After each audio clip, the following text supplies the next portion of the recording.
Yo mga idol, kumusta? Mandragma Sports, sabi nga pala. Ating mag-usapan, breaking news, Greg Slaughter is back, magbabalik na at Justin Brownlee, target na makuha ang kampeonato ngayong PBA Commissioner Cup. So nakakatapos lamang po sa bakbakan sa pamagitan ng Jing Kings at Phoenix LPG mga idol. Another back-to-back win na naman ang nakuha ang panalunan ng ating Barangay Ginebra. Masasabing hindi na nga rin pinaporma pa ang Phoenix LPG mga idol. Magandang combine na nga rin ang pagsasama sa ating base import na si Justin Brownlee at RJ Abarrientos. Nakapagtala na nga rin ng maraming naiitala.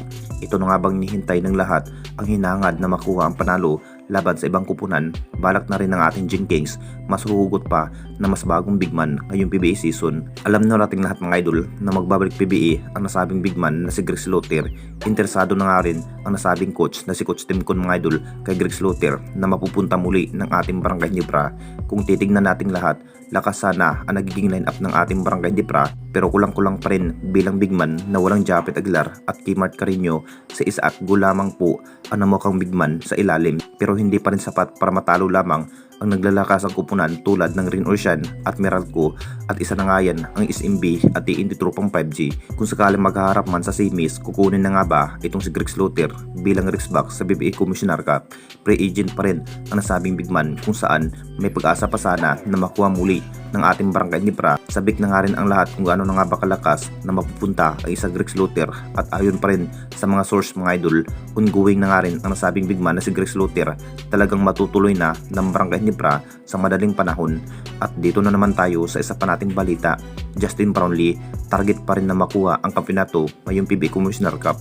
Talagang naghalimaw na naman ang ating base import na si Justin Brownlee laban sa Phoenix LPG mga idol.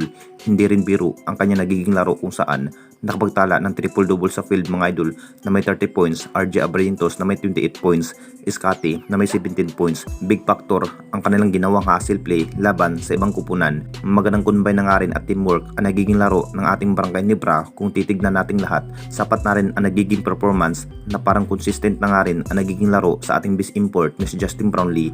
Hindi rin minaporma pa ang Phoenix LPG, tagumpay ang nakuwang malaking panalo. Ang plano pa rin sa ating base import na si Justin Brownlee na makamit ang kampeonato ng ating Barangay Ginebra. Kahit matinding labanan ang mas kinakailangan dapat gawin, sapat na nga ba ang performance sa ating base import na si Justin Brownlee? Kahit may edad na ang nasabing import, patunayan pa rin ni Justin Brownlee na mabibigyan ng magandang panibagong kampeonato kahit bilang na lang ang pagiging import ng Barangay Ginebra. Hard practice pa rin ang mas kinakailangan dapat gawin para mas maganda pa ang pagkakombine ni JB at RJ Abarrientos.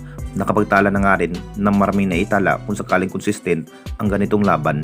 Anong masasabi ninyo mga idol tungkol sa ating video?